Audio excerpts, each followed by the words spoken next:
आज हम लोगों ने सद्भावना पुल में श्रीमान वरिष्ठ पुलिस अधीक्षक महोदय के निर्देश के क्रम में जागरूकता के साथ साथ एक अभियान चलाया गया, जिसमें नाबालिग बच्चों के द्वारा बाइकों के जो चलाने का वो है एक चलन है और बिना डीजल के लोग वाहन चला रहे हैं, उनके खिलाफ एक अभियान भी था और उसके साथ जागरूकता का भी कार्यक्रम था।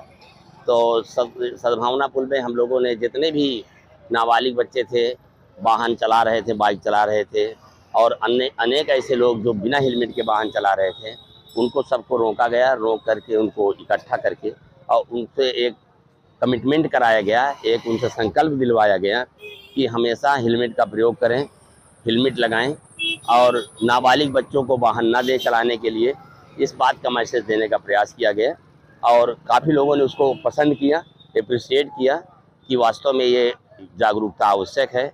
उसको लोग बहुत नए यूथ के ज़्यादा लोग थे, यूथ ने इसको महसूस किया कि नहीं ये एक अच्छा कार्यक्रम है। इस प्रकार से हमें अगर धीरे धीरे लोगों को जागरूक किया जाएगा तो निश्चित रूप से इसमें कुछ अच्छा देखने को मिलेगा, परिणाम अच्छे देखने को मिलेंगे। जैसा कि आपने बताया कि कुछ लोग गाड़ियाँ खड़ी करके चले जाते हैं, ऐसा ही एक वोलन गन जो है जो बदलापुर पड़ा हो जाता है और लोग दुकानों के बाजार में यही कहते हैं कि 2 मिनट में आ रहे हैं, तो इससे जाम की समस्या बहुत ज़्यादा है। क्योंकि आप जैसा कि जानते हैं ये पुराना शहर है और बहुत ही पुरानी रोड होने के नाते कंजेस्टेड है। समस्या तो है, उसमें दो राय नहीं है, लेकिन उसी में संतुलन बना के चलने की ज़रूरत है और काफ़ी हम लोग प्रयास करते हैं क्योंकि पार्किंग की कोई व्यवस्था नहीं है। स्वाभाविक सी है कि लोग बाजार आएंगे तो कहीं ना कहीं खड़ी करेंगे, उसी पे एक पट्टी बनवाई जा रही है, सफ़ेद पट्टी, उसी के अंदर वाहन खड़ी करने के लिए प्रयास किया जा रहा है।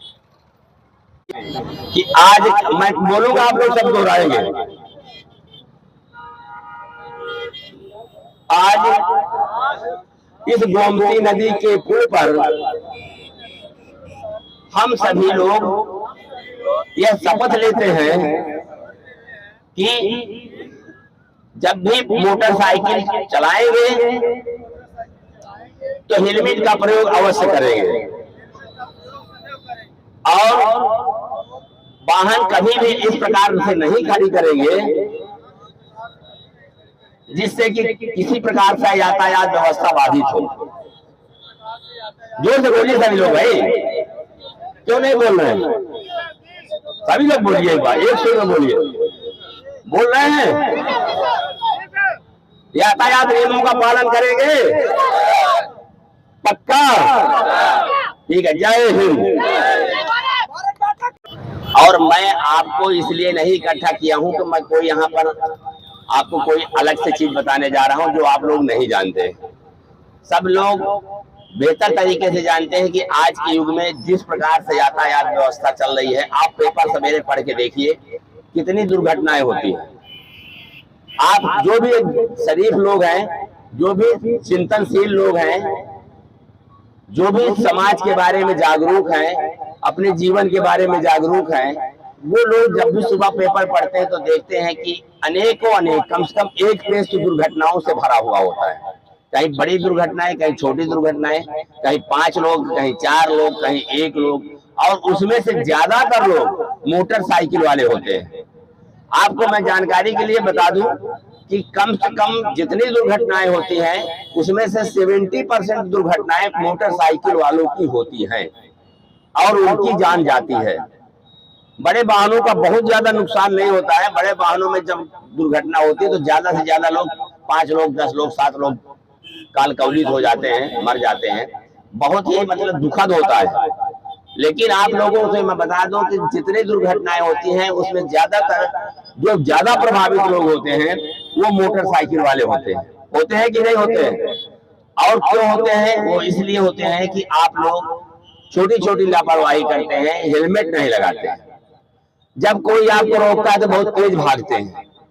जब आप कहीं पुल में देखते हैं या कहीं जगह, ऐसी जगह जहां पर देखते हैं कि यहाँ कम लोग हैं तो वहां पर स्टंट करते हैं। तो जान को जोखिम में डाल करके इस प्रकार का शौक पालना, इस प्रकार का कर्तव्य करना गाड़ी के साथ, जीवन के जोखिम के साथ, क्योंकि देखिए, आपका जीवन अमूल्य है, चाहे आपके परिवार के लिए हो, चाहे आपके पत्नी के लिए हो, चाहे आपके माता पिता के लिए हो, चाहे आपके बच्चों के लिए हो, और चाहे समाज के लिए हो, चाहे राष्ट्र के लिए हो। इस राष्ट्र को भी निर्माण करने में सबका छोटा मोटा हाथ होता है, सबकी हिस्सेदारी होती है। इन्हीं लोगों में से कोई बहुत अच्छा होगा, कोई वैज्ञानिक बन जाएगा, कोई इंजीनियर बनेगा, कोई डॉक्टर बनेगा, कोई ना कोई अपना रोल करेगा, कोई बहुत बड़ा व्यापारी बनेगा जो अर्थव्यवस्था को संभालेगा, देश की अर्थव्यवस्था को आगे बढ़ाएगा। और अगर छोटी सी लापरवाही में उसने अपनी जान गंवा दी तो बताओ उसके बाद कुछ बचता है क्या? शून्य हो जाता है, जीरो। तो मेरा कहने का आशय ये है कि आप लोग जब नवयुवक हैं, सब जानते हैं, तो कम से कम इतना तो कर सकते हैं कि हम तो खुद जागरूक हो। हम चाहते हैं कि आप अपने आसपास के भी लोगों को जागरूक करें, आप 2 लोग 4 लोगों को और जागरूक करें, सबको बताएं। अभी आप लोगों को जब महीने के लिए हम लोग रोकते हैं तो आप ये कहते हैं कि अभी मैं यहीं रहता हूँ, यहीं जा रहा हूँ, सब्जी लेने जा रहा हूँ, दवा लेने जा रहा हूँ, अस्पताल में खाना देने जा रहा हूँ, अस्पताल में देखने जा रहा हूँ। मेरे भाई, आप यह सिद्धांत क्यों नहीं अपनाते हैं कि पहले हेलमेट बाद में चाबी? पहले आप हेलमेट लगा लिए, बाद में चाबी लगाइए। ये जब आपके स्वभाव में हो जाएगा तो निश्चित रूप से कभी भी दुर्घटनाएं, कोई ऐसा थोड़ी नहीं कि हर आदमी के साथ हो ही जाती है, लेकिन किसी न किसी के साथ होती है। अब उसमें कोई भी हो सकता है, कोई भी हो सकता है, नहीं होता। यहीं पर हम लोग, आप लोग कहते हैं इस शहर में क्या है हेलमेट लगाने की जरूरत? अरे अनेकों बार शहर में दुर्घटनाएं होती हैं। जो आदमी छोटा सा, ये हेड है, सर है, इतना ये सेंसिटिव होता है कि कहीं भी अनावश्यक चोट लग गई तो आदमी कोमा में जा सकता है, आदमी की जान जा सकती है। ये कोई जरूरी थोड़ी नहीं है कि जब बहुत गंभीर चोट लगेगी तभी आप नुकसान उठाएंगे।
चलो भाई साहब, पीछे चलो, पीछे चलो, आरती कैसे हो? पीछे चलो, पीछे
पुलिस अधीक्षक जनपद जौनपुर के कुशल नेतृत्व में जनपद जौनपुर पुलिस ने माह जून में जन सुनवाई के अंतर्गत जो IGRS की रैंकिंग जारी हुई है उसमें प्रदेश में प्रथम स्थान प्राप्त किया है।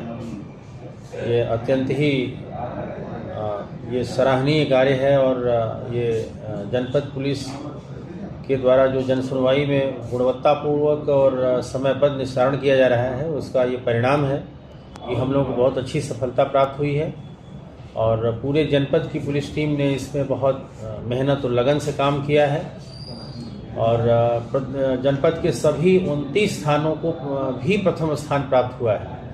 ये बहुत ही ये एक गुड वर्क है, बहुत ही अच्छा है कि जन सुनवाई में हम लोगों का प्रदर्शन बहुत अच्छा रहा है और आगे भी जनपद पुलिस की टीम पुलिस अधीक्षक जनपद जौनपुर के नेतृत्व में बहुत ही मुस्तैदी से जिम्मेदारी से काम करती रहेगी और जन सुनवाई में लगातार अच्छा प्रदर्शन करेगी।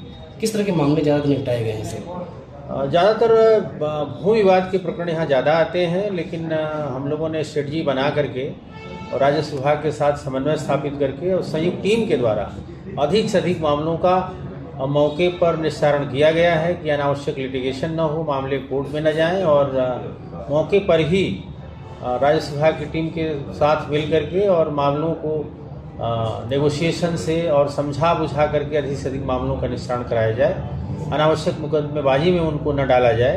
तो इसके बेहतर परिणाम आए हैं और आगे भी अभियान चलता रहेगा।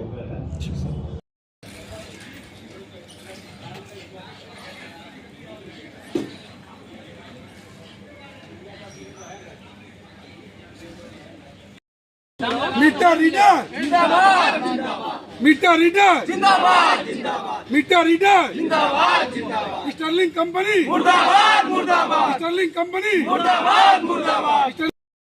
आज आप लोग हड़ताल पे हैं, क्या कारण रहा है? सर, हम लोगों के साथ अन्याय किया जा रहा है अधिकारियों के द्वारा, हमारे कंपनी के द्वारा। स्टर्लिंग कंपनी में हम लोग कार्यरत हैं, 4 महीने से पेमेंट नहीं दे रहे हैं। वह काम कैसे किया जाएगा? वो मनमानी कर रहे हैं, कभी 2000 देना चाह रहे, कभी 5000 और उसके बाद 4 महीने की सैलरी बंद कर दिए हैं। 32 महीने का हम लोग जो PF है नहीं दे रहे हैं। किसी द्वारा हम लोग कार्य कर रहे हैं, लेकिन ये कहा गया कि आपको 7 तारीख को पेमेंट दिया जाएगा, बट वो नहीं मान रहे हैं अभी। तो हम लोग आज के दिन से संपूर्ण कार्य को बंद करके आज से अनिश्चितकालीन हड़ताल पे हैं कि जब तक हम लोगों की मांग नहीं पूरी होगी तब तक हम लोग कार्य नहीं करेंगे। ये हड़ताल पूरे जनपद में रहेगी या पूरे जनपद में? क्या कार्य है आप लोगों का? हम लोग का सर मीटर चेक करना, मीटर रीडिंग करना। हम लोग घर घर जाके मीटर चेक करते हैं और उनका बिल बना के देते हैं, लेकिन आज समस्या यह है कि हम लोगों को बिना पैसे के काम कराना चाह रहे हैं। संभव सर ऐसा नहीं हो पाएगा। मीटर रीडर की वजह से जो है विभाग को पैसा आता है, हम लोगों का पैसा ही नहीं आ रहा है। क्या नाम है आपका? सत्येंद्र कुमार मिश्रा। क्या नाम है आपका? यादवेंद्र यादव। यादवेंद्र जी, क्या मामला है ये मीटर रीडर का? मामला ये है, हम लोगों की 4 माह की सैलरी नहीं मिली है, 32 माह का PF नहीं मिला है और कंपनी जा चुकी है। हम लोगों के ऊपर प्रेशर बनाया जा रहा है कि काम करिए, और जो काम नहीं करता है उसे धमकी दी जाती है कि आपकी ID बंद कर दी जाएगी, आपको हटा दिया जाएगा।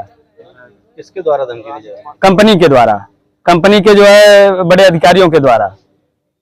अब क्या आप लोग कर रहे हैं? हम लोग जो है 7 तारीख तक आश्वासन मिला था विभाग से कि हम लोग बात करके जो है आप लोगों की सैलरी दिलवा दे रहे हैं। 2 महीने की सैलरी आ जा रही है, 2 महीने के बाद में दिलवा देंगे। और 7 तारीख बीत गया है, आज 8 तारीख हो गया है, अभी तक हम लोगों की सैलरी नहीं आई। इसलिए आज हम लोग जो है ये अनिश्चितकालीन धरने पर हैं और हम लोग ID लॉगिन नहीं करेंगे, कोई काम नहीं करने वाला है। कार्य बहिष्कार करेंगे पूर्णतः।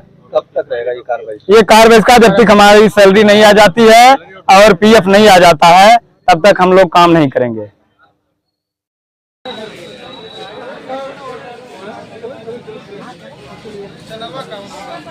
सर, सब यही मीटर रीडर देखिए हैं, हर एक प्रकार के हैं। बेचारे केवल वहीं रोजी रोटी की तलाश में भटक रहे हैं।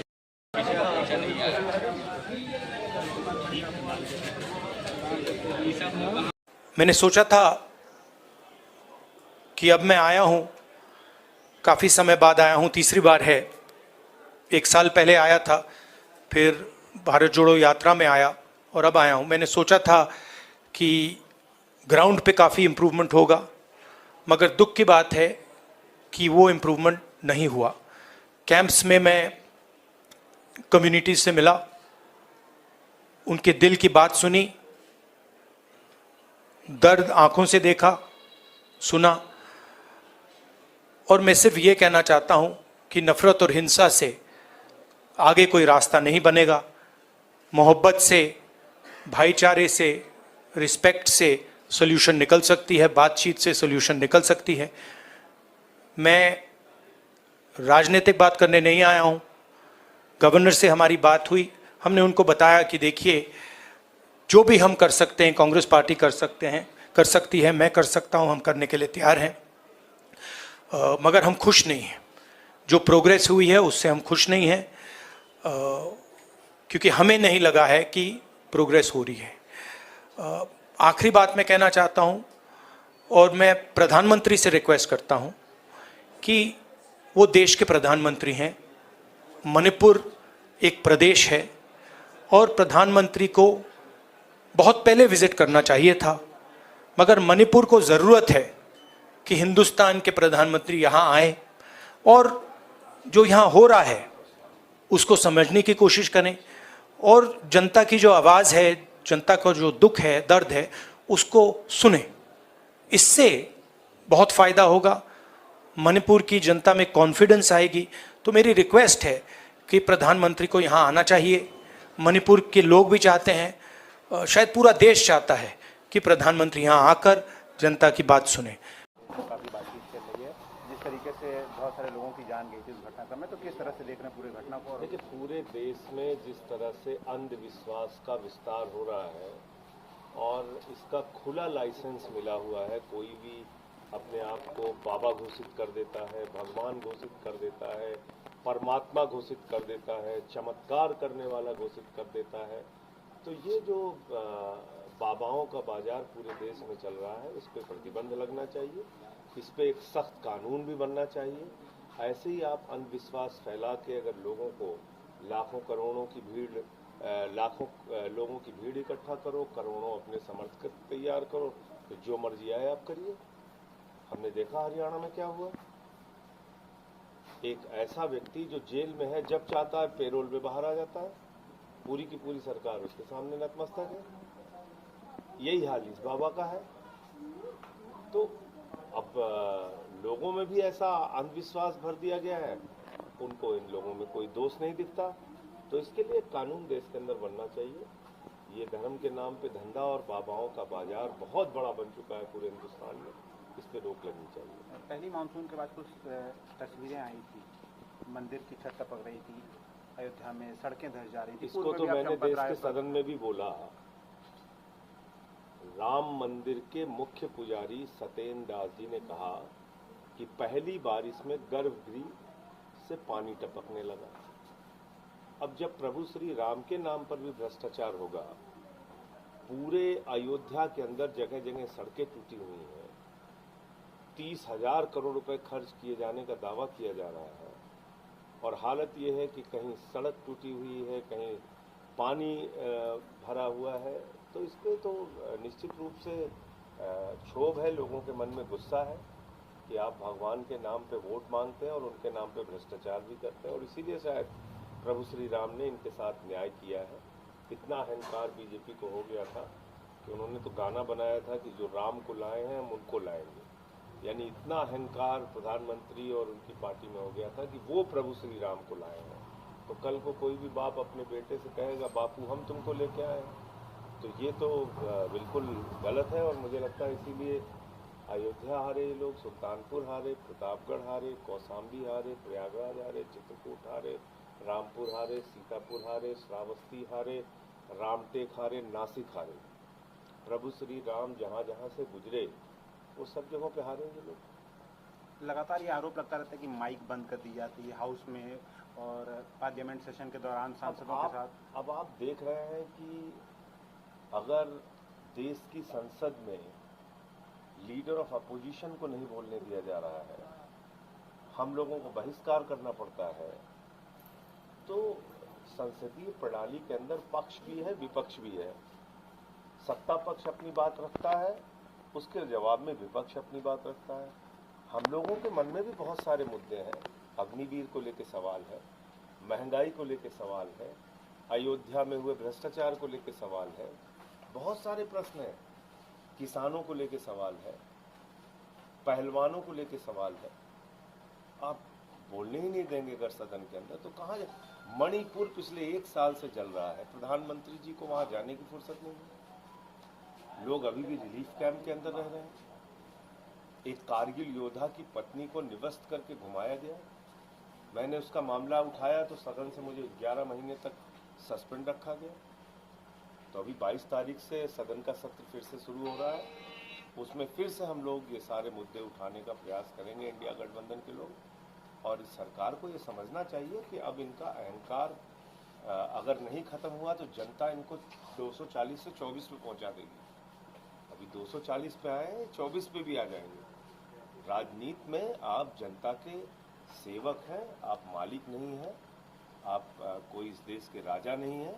लोगों ने चुन के आपको वहां तक पहुंचाया है और जब चाहेंगे आपको नीचे गिरा देंगे। और वैसे भी ये सरकार बैसाखी की है, ज़्यादा दिन चलनी नहीं है। ये सरकार ज़्यादा दिन नहीं चलनी है। निश्चित रूप से मैक्सिमम जो अल्पमत की इनकी सरकार रही है, एक 13 दिन चली, एक 13 महीने चली। ये तो मुझे लगता है 6 महीने भी नहीं चली।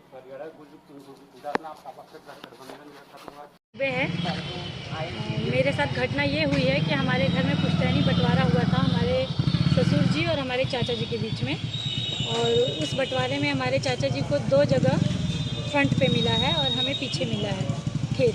और एक जगह हमें फ्रंट पे मिला है, उन्हें बैक में मिला है। और उसी पे वो ऑब्जेक्शन कर रहे हैं, हमारी बाउंड्री को धमकी दे रहे हैं कि हम उसको तोड़वा देंगे। हमारी बाउंड्री वगैरह बनी हुई है, थोड़ा बहुत काम हमारा बचा है करने के लिए, वो उसको करने नहीं दे रहे हैं। उसको धमका रहे हैं हम लोगों को कि मतलब हम बनने नहीं देंगे, इसको गिरवा देंगे। कौन है जो नहीं करने दे रहे? सर हमारे चाचा ससुर जी हैं। क्या उनका नाम है राममणि दुबे जी। तो आज कहाँ पर आए थे आप? आज हम डीएम कार्यालय में आए थे, यहाँ पर अपने लिए न्याय की मांग करने के लिए। हमारे साथ भी न्याय होना चाहिए। और तो डीएम साहब से मुलाकात हुई? जी मुलाकात हुई, उन्होंने हमारी बातों को सुना और उन्होंने भी आश्वासन दिया है। अभी पूरी तरह से नहीं, अभी कोई रिप्लाई मिला है, उन्होंने वेट करने के लिए कहा। क्या ये जो बाउंड्री है इसका कोई आदेश वगैरह भी है कि? जी हमारे पास स्टे ऑर्डर है कोर्ट का, पर वो उसको नहीं स्वीकार करना चाह रहे हैं। वो एसडीएम के थ्रू हमारे पे फोर्स कर रहे हैं। और एसडीएम से, जैसे एसडीएम के पास हम लोग गए थे तो उन्होंने बोला कि आप जो करना है आपको 2-1 दिन में करिए, नहीं तो फिर हम आपकी बाउंड्री वॉल गिरा देंगे। कहाँ का मामला है? सर दुबेपुर, जलालपुर।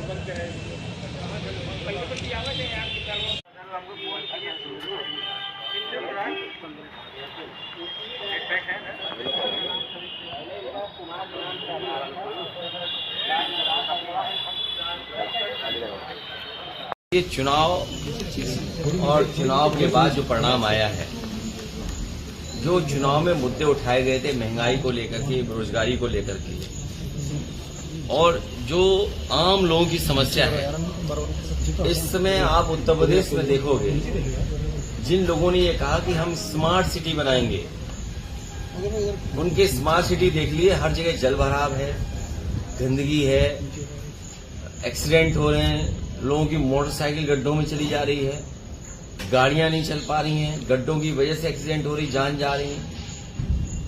और इसके बाद स्वास्थ्य सेवाएं भी उसी तरीके से बेकार हो गई, बिल्कुल स्वास्थ्य सेवाएं ठप है।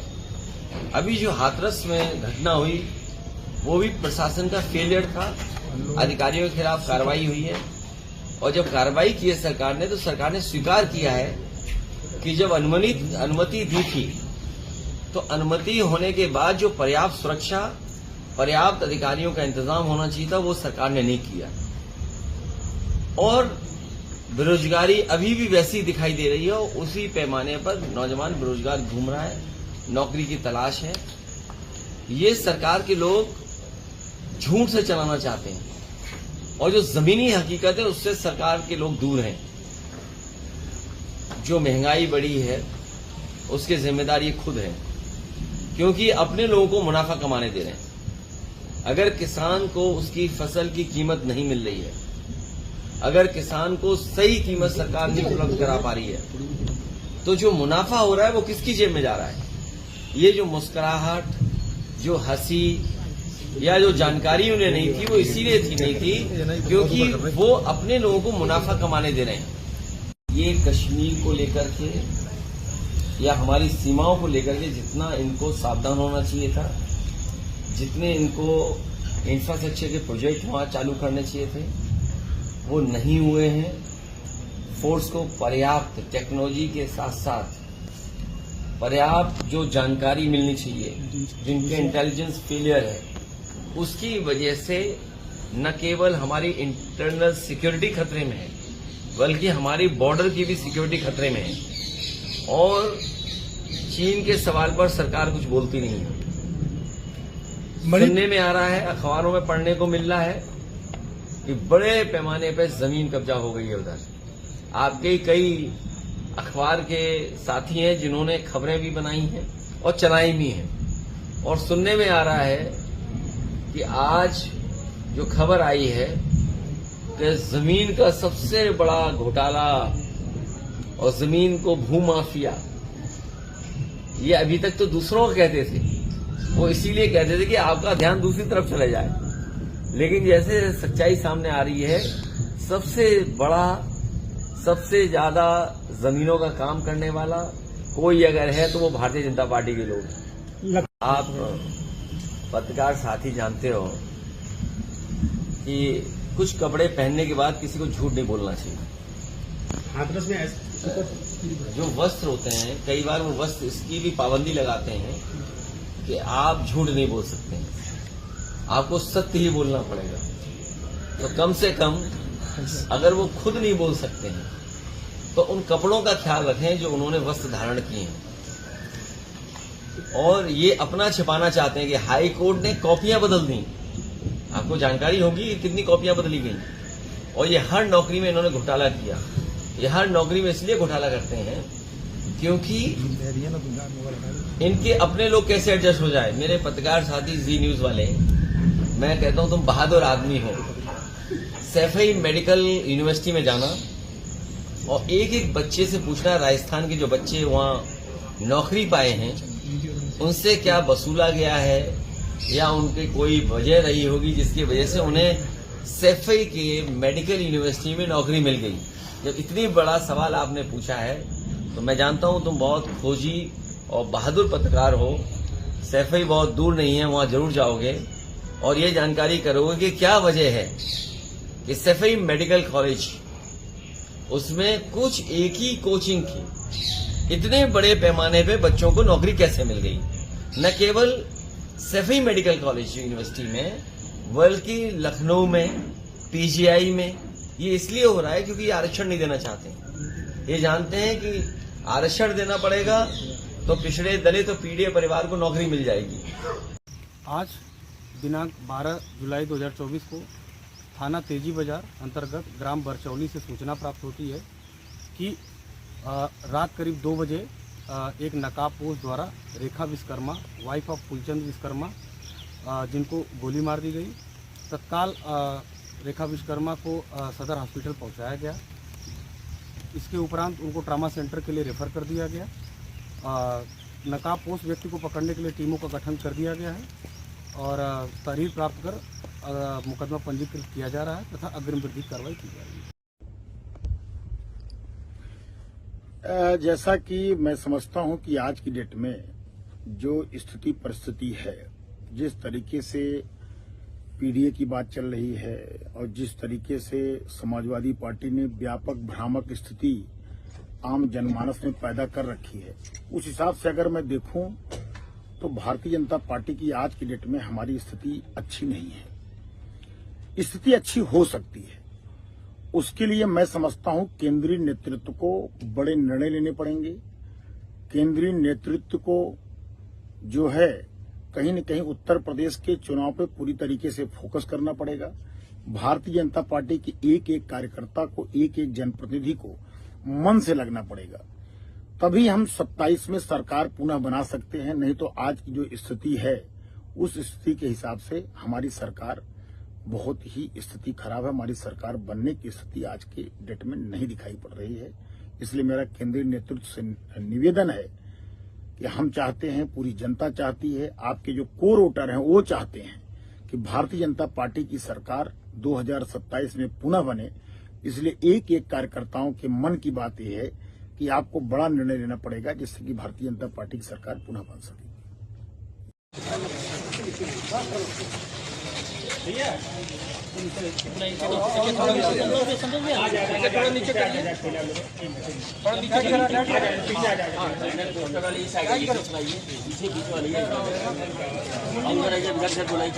आप लोग इधर आइए ना, ऐसे सीधे आ जाएगा पीछे की तरफ। इधर आए और क्या आओ पीछे आओ, खींच लो, अच्छा खींच कर जाओ बगले भाई। हो गया हो गया। आप आगे रहिए, आगे नहीं आना, दूर से लेना, इधर रहिए बस, इतनी दूर से लीजिए। होगा तो हाथ हटा भाई, हाथ आ जाओ, इधर आ जाओ, पीछे आ जाओ। फोकस नहीं है आपने, अल्ट्रा वाइड की नहीं है।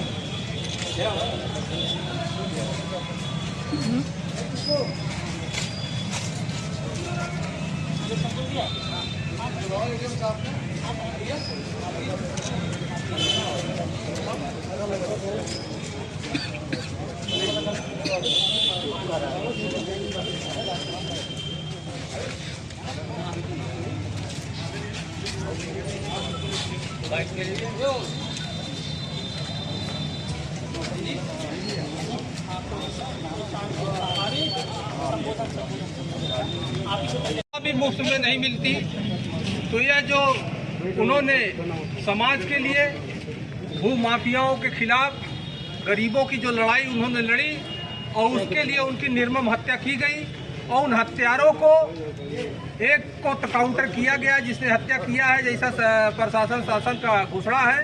लेकिन जिन लोगों ने इनकी हत्या में साजिश रची है, अपनी इनकी हत्या करवाई है, उन लोगों को अभी तक गिरफ्तार नहीं किया गया है।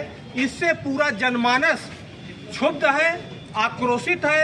वह अपना आक्रोश व्यक्त करने के लिए आज इस जिला मुख्यालय पर कल जिलाधिकारी महोदय के कार्यालय के समक्ष उपस्थित हुआ है और अपना आक्रोश व्यक्त कर रहा है कि उन हत्यारों को जो साजिश रचे हैं उन्हें गिरफ्तार किया जाए और इसकी निष्पक्ष और सीबीआई जांच की जाए, ताकि जिस आदमी की हत्या हुई है, जो शहीद हुआ है, जो अपना बलिदान दिया है सच्चाई के लिए, उसके परिवार के साथ भी न्याय हो और इस जनपद के जो निर्भीक लोग हैं, सच्चाई के लिए लड़ते हैं, निर्भीक पत्रकारों के साथ न्याय हो, ऐसी हमारी मांग है। और उसको लेकर के हम लोग ज्ञापन जिला प्रशासन को, जिलाधिकारी को देने आपके समक्ष शांति एक व्यक्ति को नौकरी भी दिया जाए और मुआवजा परिवार को दिया जाए इस निर्मम हत्या के लिए।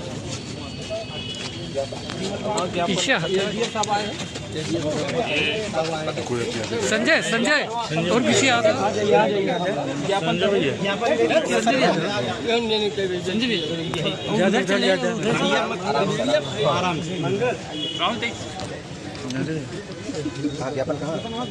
ज्ञापन निकालो भाई, थोड़ा सा हट कर नहीं ना, उनके पास था ना। अमित से जो है पहले उसके बाद दिखा जाए। सब लोग इधर देखिए, जगह बनाओ पहले तैसे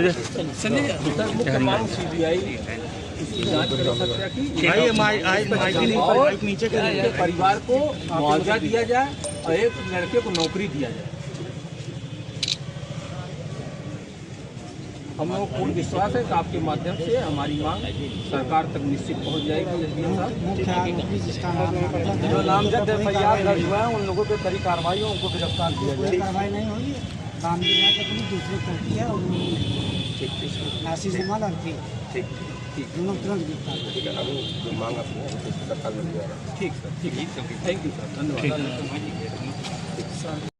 ये जो पत्रकार बंधुओं द्वारा जो हमें ज्ञापन दिया गया है, इस ज्ञापन में जो भी मांगे की गई है, इसको मैं जिलाधिकारी के माध्यम से शासन को तत्काल जो है अवगत कराऊंगा और जो भी मांगे हैं इस पर जो है सांदर्भपूर्वक विचार किया जाएगा। क्या ज्ञापन है, क्या घटना क्या घटना के बारे में ज्ञापन में दिया गया है जो, और ज्ञापन जो दिए हैं, जो मांगे हैं उसके बारे में शासन इसको जो बताए, जो भी होगा इसको बताया जाएगा।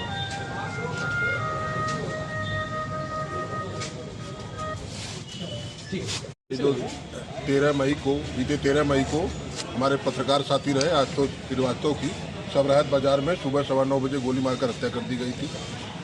आज 13 जुलाई हो गया, 2 महीना हो गया, लेकिन उनके परिवार को न्याय नहीं मिला, मुख्य आरोपी पकड़ा नहीं गया। इसके लिए हम लोगों ने आज किरारबीड़ सद्भावना पुल से कलेक्ट्रेट तक जुलूस निकाला, एक ज्ञापन दिया कि हमारे पत्रकार साथी निर्भीक होकर के, निष्पक्ष होकर के कार्य कर सकें।